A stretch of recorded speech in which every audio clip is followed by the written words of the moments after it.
Hello everybody, welcome back to once again another episode of Water Tanks, or should I say Water Warships with CS. Here's gonna be a fairly special set of replays, or should I say pair replays, featuring the German battleship, the Kaiser, which is a tier 4.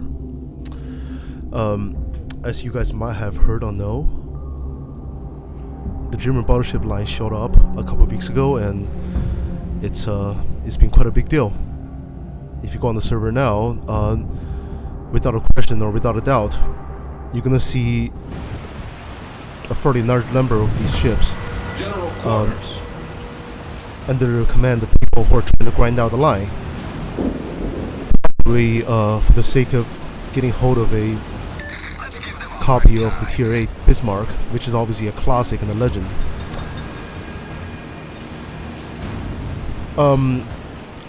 Anyway, this should more or less showcase, should I say, the peculiarities of this ship, which there are many. As you can see, the Kaiser feels somewhat compact for a tier 4 battleship. It's not as elongated and battle cruiser-like as the Miyogi, and it feels less, should I say, overwhelming, if you will, than the Wyoming and Arkansas. In terms of the main armament it has, I would say it might come across as being somewhat unremarkable, in that it only has 5 turrets, featuring 250 caliber 305mm or 12-inch naval guns. So if you are a tanker, you can go as far as to say that this ship is kind of short on alpha, which is true. As you know, you're dealing with smaller caliber weapons that fires a lighter and smaller projectile. Of course, that's somewhat compensated by the fact that this ship stock has a 26-second reload, which is about, give or take, 4 or 5 seconds faster than what you're used to. In terms of handling and RNG, it's tier 4, so it's not great. Obviously, for any one of you who have given the Miyogi a try, that ship is kind of horrendous. 6 barrels, shots fly all over the place, even though it has good range, but the accuracy is a joke. Meanwhile, the Wyoming and Arkansas, and arguably the Nikolai, which is a bit of a rare premium,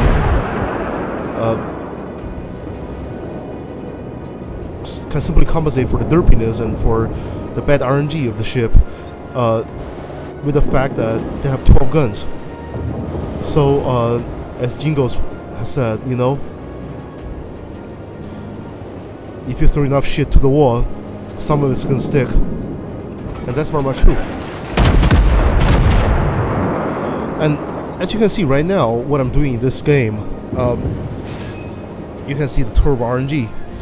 My first salvo straddles the enemy at fairly moderate range.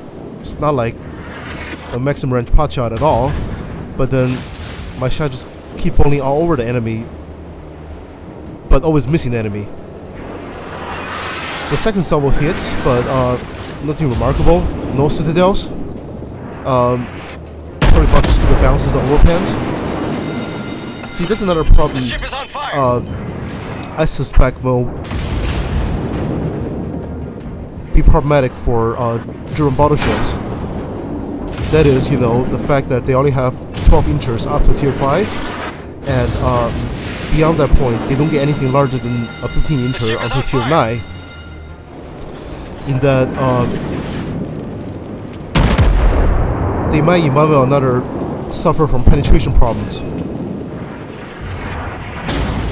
By that, I don't mean that they just simply do not natively have enough linear penetration to begin with, but much rather, I suspect they're lighter projectiles, perhaps their lower trajectory, and most significantly, their smaller caliber will have problem with armor overmatch. So maybe you hit a thinly armored part of the enemy ship, but the very spot you hit on their hull, on their ship, just simply happen to be very heavily angled, and you just simply do not have the caliber to overmatch them.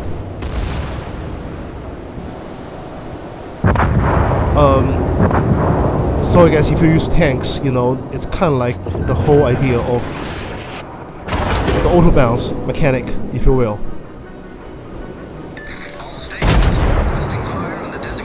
And here's another thing you can notice: the arcs on the German guns, at least in this case, are relatively flat. So in that regard, they're not American per se. In a sense, it might be a good thing because it helps with your lead and your aiming and your handling. But on the other hand, it also, especially in conjunction with the mediocre maximum range of the guns, limits your ability to devastate the enemy with plunging fire, especially for, or should I say, in mid or low tier situation where the enemy's deck armor are laughable, if you will.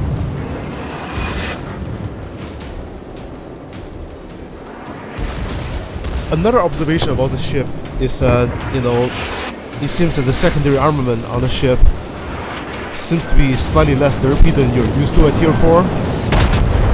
In terms of Alpha and DPM, they are more serviceable than you would expect. I think that's probably just a sign of wargaming trying to balance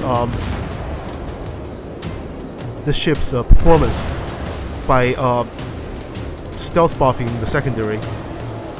Simply because your main armament is kind of short on Alpha and has penetration problems.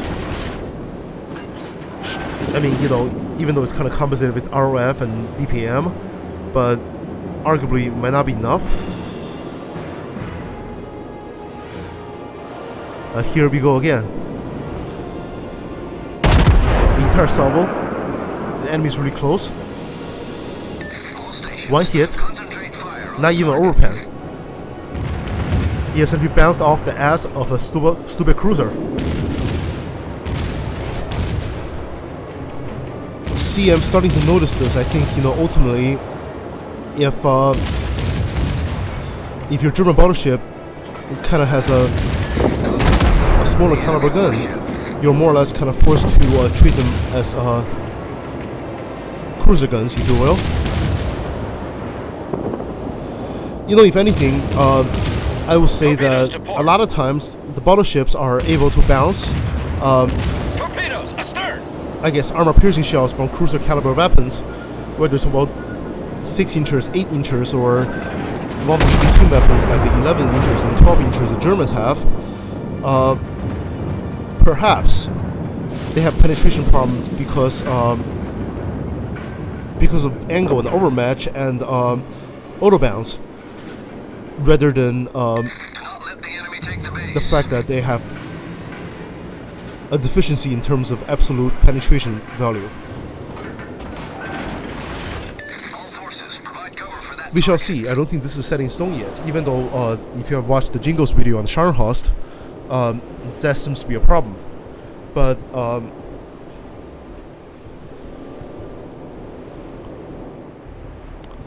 I might hold off that judgment until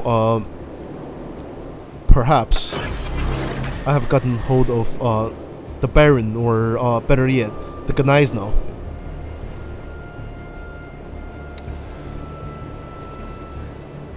Another thing to notice about this game is that I'm actually in a division with Your Nightmare. It's a buddy from Tanks.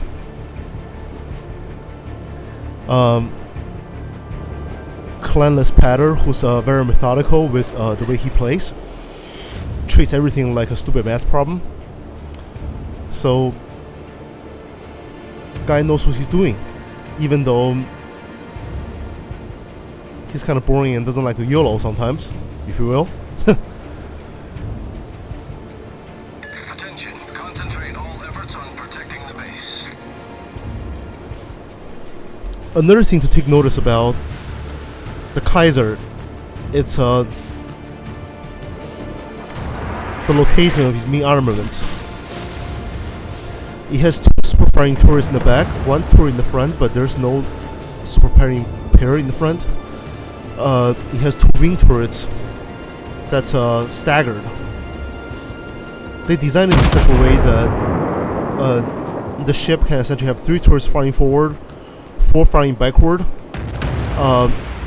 and all the weapons can be brought to bear if you're broadside onto the enemy. Unlike the hexagon style arrangement you see on the Nassau or the Kawachi. So, ideally, back in those days, in the mind of the designer, you definitely want to have the least amount of weapons that you can bring to bear at any given time. So, for example, if you're in a broadside on situation, you're fighting the enemy from one side, then something like a Kawachi or Nassau is going to have 2 dead turrets. But hypothetically, the Kaiser will not have any. But in Warships, this kind of become problematic in that essentially, in order to make use of all 5 turrets, you cannot angle your armor. And in Warships, that's quite a big deal, because that kind of distinguishes the difference between bouncing and taking a few overpans to essentially taking full damage pans and citadels, if you will.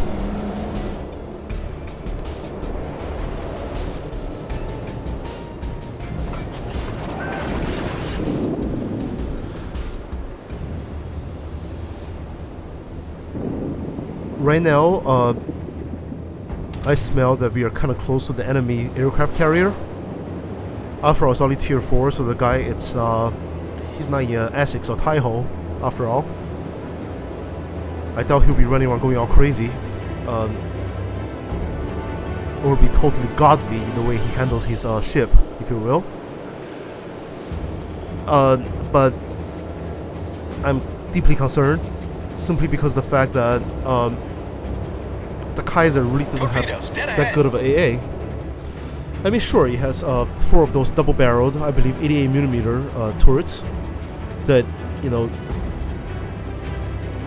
that you find on German cruisers, if you will.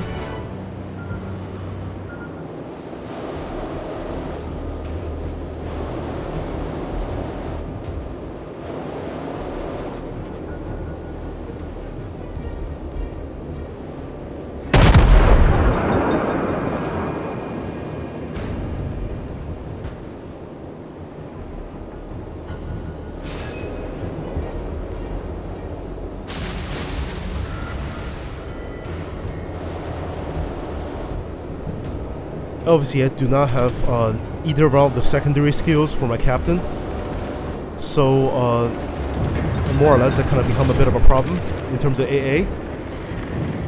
In other words, I'm very much short on DPM until the enemy bombers are really close.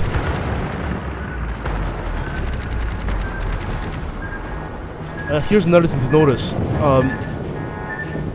Ideally, if you cannot avoid a torpedo hit by the enemy, whether they're aircraft dropped or shipborne torpedoes, it's preferable that you take the hit along the midsection of your ship, where you have your main armor belt as well as your torpedo bulge. Even though for tier 4, I'm not quite certain if this fictional World War II style upgraded version of the Kaiser will even have a torpedo defense system. As you see, the bow and stern for battleships, even very heavily armored battleships, are lightly armored because those areas are not vital to the ship's survival.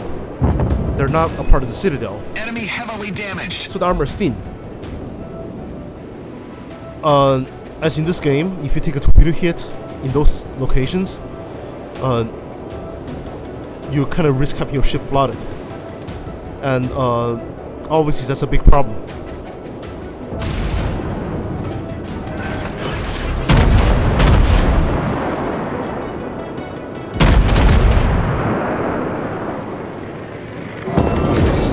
Enemy aircraft carrier destroyed. as you might have known, if you do not have your repair ready, or if you do not time it right, for example, if you use it to pot a fire, but then you take a torpedo hit and start flooding, there's no stopping it. And the amount of damage flooding can do is astronomical, assuming you cannot stop it right away or soon. I got lucky because the enemy carrier's second spread reached me after he had already been killed by no other than myself. And he wasn't that much of a good spread, so I managed to evade it.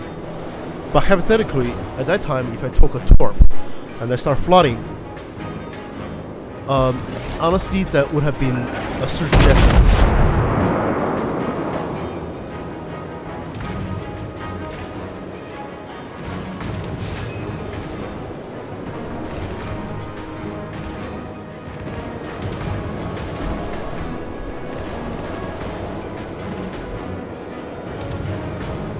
And there you see the enemy Miyogi, which is arguably a prototype to the Congo.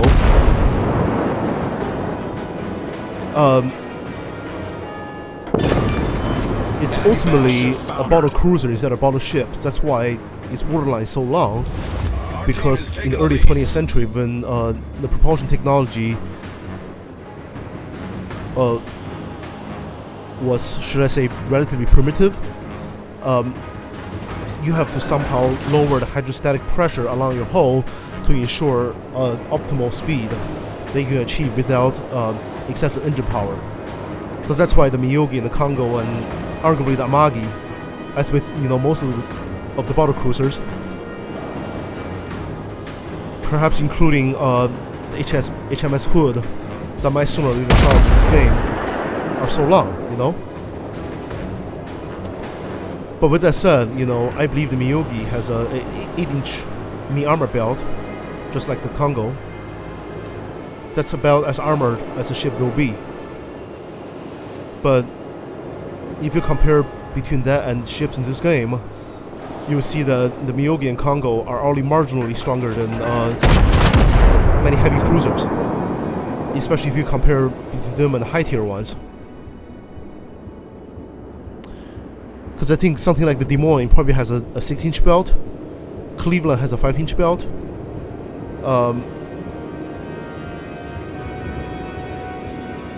something like the Moskva is almost like a battle cruiser in its own right, if you will. Arguably the same goes with Hindenburg, because if the Hindenburg design did actually exist, it's probably arguably the size of a smaller World War I style battleship or battle cruiser. It's kind of funny how the treaties limits their size and their growth and how they can be designed, but ultimately the rules get skimped and design mutated, and history can repeat itself.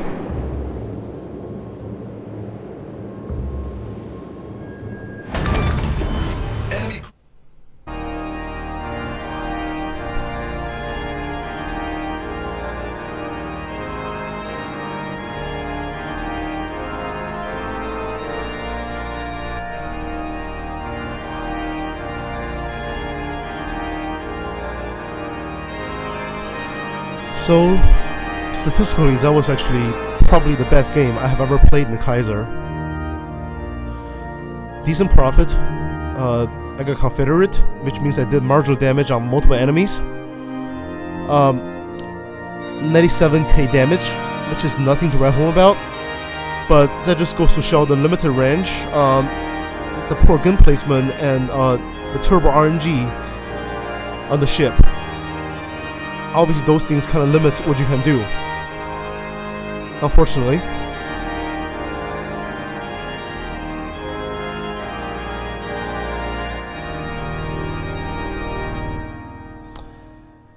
And as I spoke before, this game, or should I say this replay, is going to be a double feature, if you will. So here we go again. once again, it's a Kaiser on the Solomon Islands map.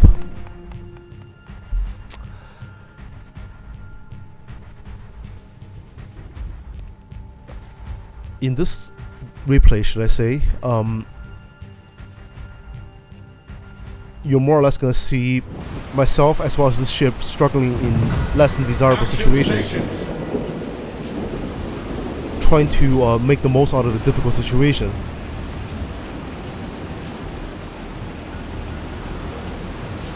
But ultimately, I think the Kaiser is not completely to blame if you compare to its competition, if you will. If anything, I would say that perhaps this map it's a bit of a broken design. I mean, okay, first of all, this map doesn't really resemble anything in the actual Solomon Islands. I mean, if you're used to playing Silent Hunter games, those submarine simulator games from a couple of years ago, you should be pretty familiar with the geography of those areas. Enemy force sighted on the horizon.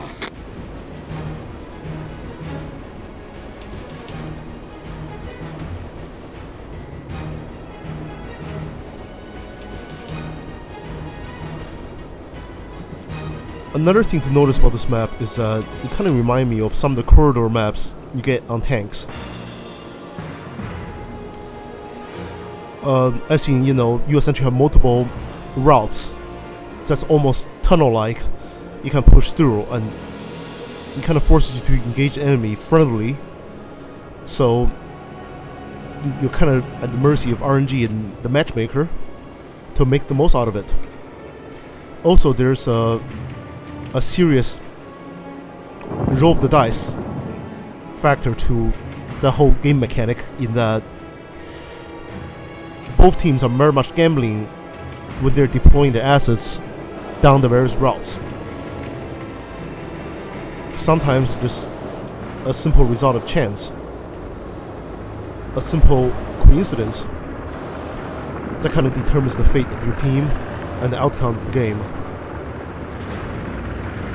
I mean, you can almost look at it as if it's soccer or football, and you're setting up a defensive scheme.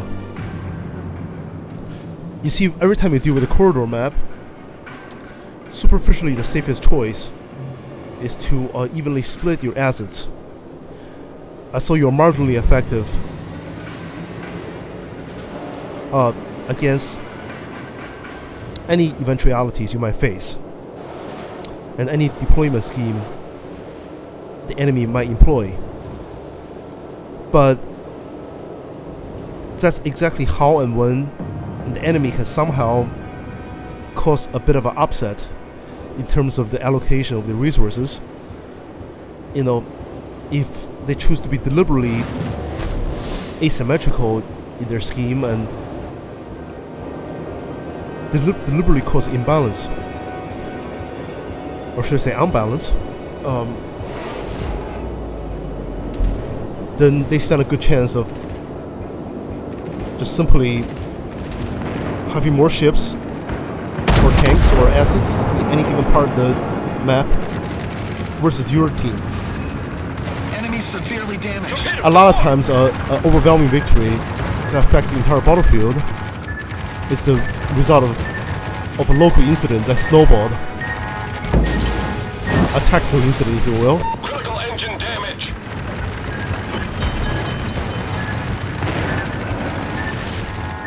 And you see this situation I'm in right now, it's quite unfortunate, if you will.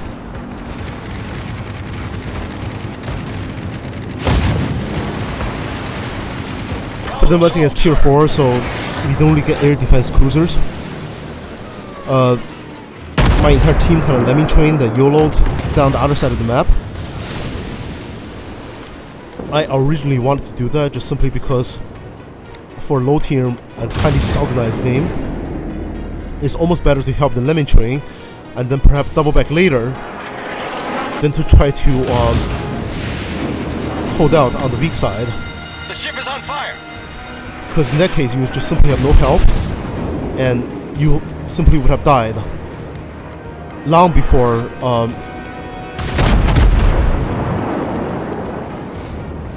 your team could ever do anything, quite frankly.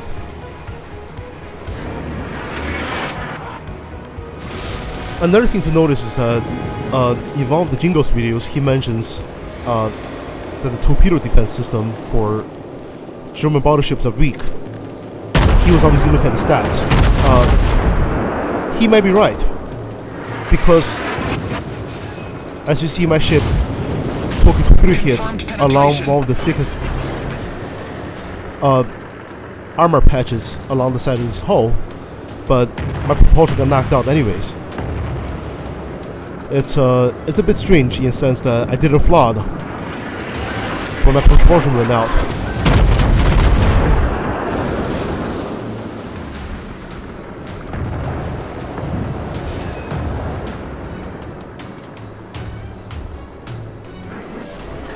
Perhaps it's kind of like what happened to the Taiho during the Marianas air war, in that torpedo hit kind of caused indirect and arguably distant structural damage that kind of compromised the integrity of the ship, allowing secondary contamination of the hangar with gasoline vapors, and then a subsequent explosion of fire.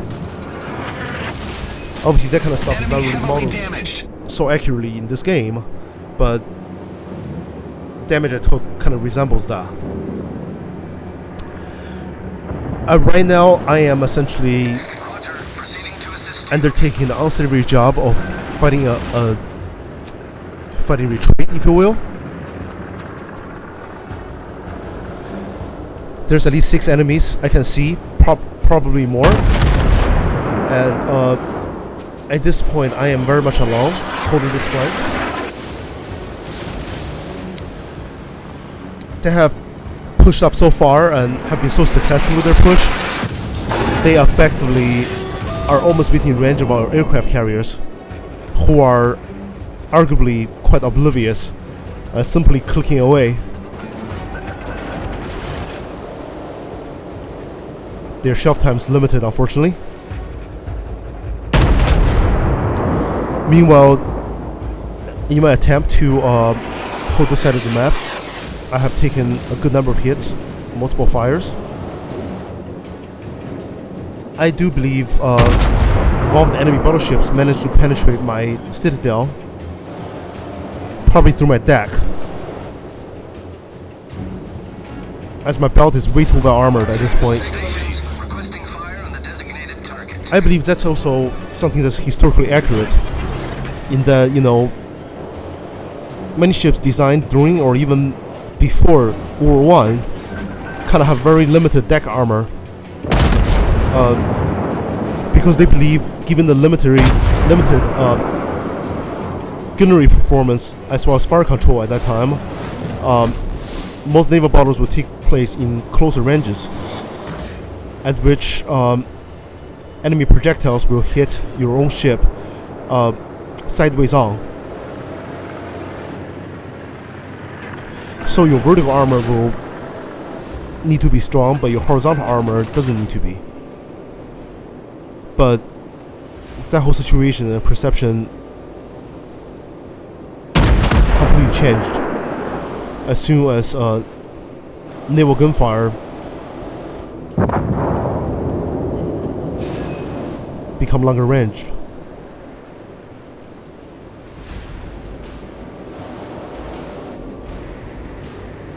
Ultimately, it was pounding fire, just a phenomenon that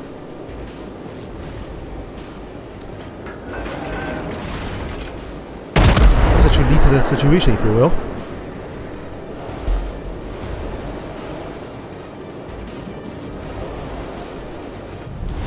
Our team has taken the lead.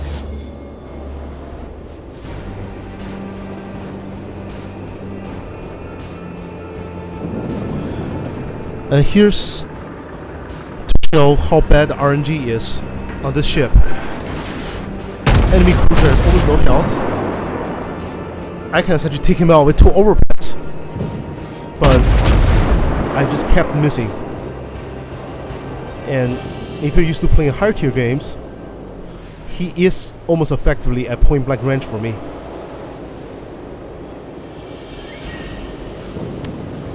Meanwhile, he has slowed down, possibly stopped.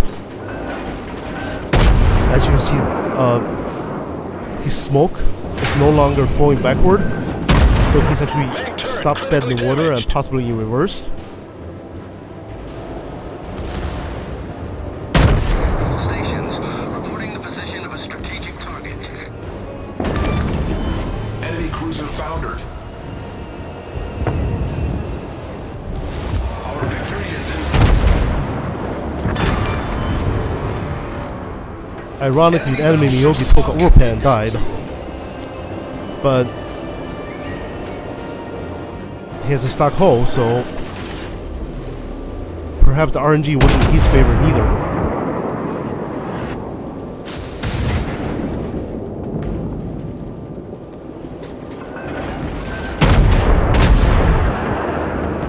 And now once again, you see my turbo RNG, low enemy health cruiser, the German tier 4 Karl. Couldn't do much once again.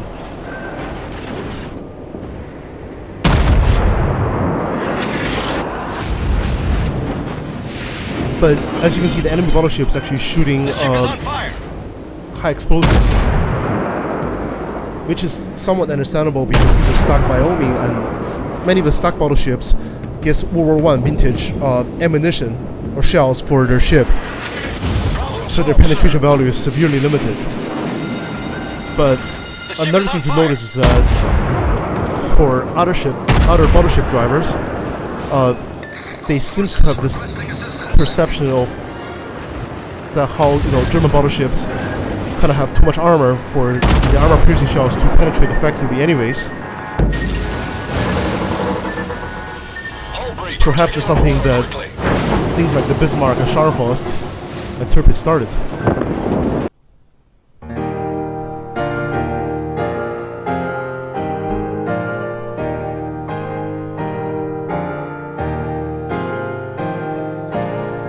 Well, I got Dreadnought because I almost died, but the game ended. Double strike and a new medal I don't quite get. Mediocre damage, but once again, that's my RNG. Good profit, which I desperately need after a whole night of not being able to get a single daily in this stupid thing. I definitely did decent damage against multiple enemies because I kind of held off their entire push along the one side of the map.